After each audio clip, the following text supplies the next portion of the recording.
So, guys and girls, a couple of things. Three things I want to touch on. Hey, Reese. The first thing I want to touch on is the importance that you understand, hey, Maddie, how you going? Right now, don't waste your time and energy too much on trying to convince people who are low probability sellers and low probability buyers in doing a deal, right? I think if you do that, you're going to come across as someone that is a little bit too persuasive, a little bit too salesy, and a little bit too sort of pushy. If you can read the play and people are not in the position of doing business, and by the way, can I give you the two questions? Hey, Michael. Hi to everyone, by the way. Can I just give you the two questions to two segments of your database? You've got in one database buyers, and you've got in one database sellers. And all you have to really do is work out and establish from your buyers, are you buying now or are you sitting on the fence? And I want you to know that just because you might not buy now, it doesn't mean that they're not buying now. And I think one of the challenges that I've had with real estate agents at the moment is that they feel like because they wouldn't buy a property now, they're making an automatic assumption in their head that that is the behavior of their purchasers. I have to tell you, there are a bunch of buyers out there that have been looking for a couple of months and they see good value at the moment. And these people are actually buying beyond the next 90 days. They're buying a home for their family based on their life, which is a 5-10 year plan. And as Lisa says, you know, you're matchmaking. So I want you to understand what you've got to do is segment those that are sitting on the fence versus those buying. And it's a simple question like that. And the question to the sellers, it's really simple. To sellers, it's, can I ask you, do you have to sell or do you just like to sell?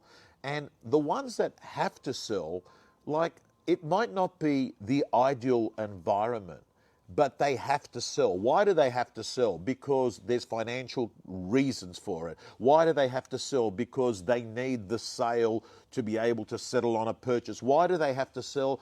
I don't know. Maybe they've got catastrophic thinking and thinking the world's about to end, and they have this belief that they better get out now, and if they don't, the price is going to be reducing and reducing. I don't know. All I'm saying is, never make the assumption that people think the way you do. People think the way they do. But I will say this. I noticed that there's a bunch of real estate agents that are acting and carrying on as if, hey, everything is normal, nothing has changed, and their tone comes across in that way when they're talking to clients. And I have to tell you, if you ever want to distance yourself from a client over a long period of time or actually for life, it's to actually have a tone that lacks empathy. You see, for instance, let me explain to you tonality. I can easily say to Taney, I'm seeing Taney on the screen, I can say Taney, or I can say Taney. It's the same word, but the tone is different. The tone is different.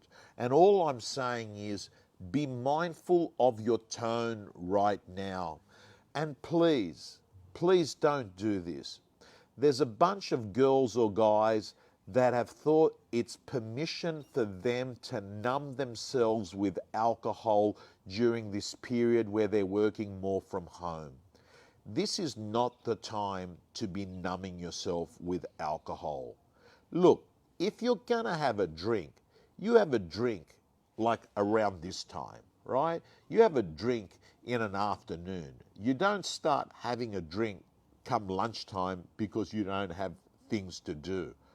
Right now, I can tell you, today I interviewed a number of people. I interviewed Jet Xavier. I had a training session with Emil and his team. I interviewed Simon Pintado from Buxton's. Well, that was interesting because he said to me, like, he's got 6 appointments tomorrow and he's probably, like, you know, got a couple of appointments per day during the week.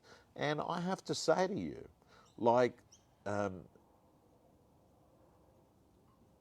the operating rhythm that we operate has definitely changed. Like, I'm looking at hey Christina, good to see you.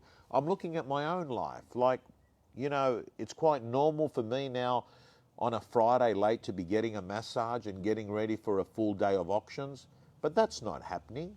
But what is happening, I've got to say to you, is I'm doing an online auction tomorrow. I'm going to give it a try. I have to tell you, I believe that it's, at the moment, I'm keeping my mind open. It is nowhere near the same as doing an on-site auction. And I personally believe that even when we come out of COVID, I don't think online auctions are going to replace the traditional auctions that we're used to. And I don't think that buyers are going to be using virtual reality to find property and not inspect it. I don't have a belief. Now, I know that there's one chance in every 100 that you hear of some sort of deal going on. So Anthony, tomorrow I'm using Zoom.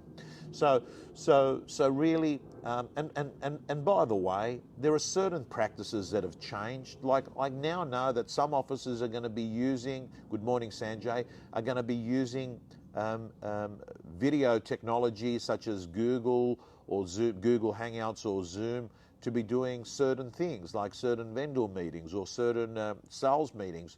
But I'm not seeing real estate agents that are saying that they're ditching on-site auctions or they're ditching inspections or they're ditching open houses. I presume that these things will be back as soon as the law allows it, right? But what I am saying is that right now we do have the ability. Unfortunately, those that are watching in New Zealand, you don't have the ability to be able to have a buyer appointment.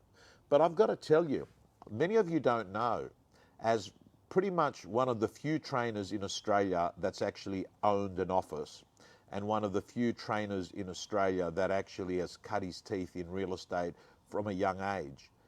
I have to say to you, the way I used to sell property in the late 80s, and I lived through the 87 crash. The way I used to do real estate was with buyer appointments. What used to happen is you'd qualify a lot over the phone, you would create urgency at the appointment, you might have had a second buyer at the appointment, like you had an appointment at 4 o'clock, you had another buyer waiting there at 4:15, and you actually created urgency. You used social proof. You qualified the people, and that's how we created sales. And I can't help it. I think that that is something that's going to probably stay with real estate. I think people are beginning to realize you get a far cleaner, stronger, more qualified buyer when you actually are doing one-on-ones. Hey Joe, hey Jeff, hey Sanjay, hi to you all. And the most important thing, what I'm going to say to you as I finish off this Friday night rant is, and by the way, Simon's been very kind enough to actually share in the real estate gym the questionnaire he's getting buyers to complete now, which includes COVID-19. And the process is that not only does he end up finding out if they're healthy, he finds out if these buyers are red hot and they're ready to go. So hit up that interview there. Guys and girls, I'm signing off. No, Christina, the auction tomorrow is not going to be on Facebook. It's going to be a Zoom. Yes, there is no more order taking. We're seeing the emergence of the deal maker and the death of the order taker.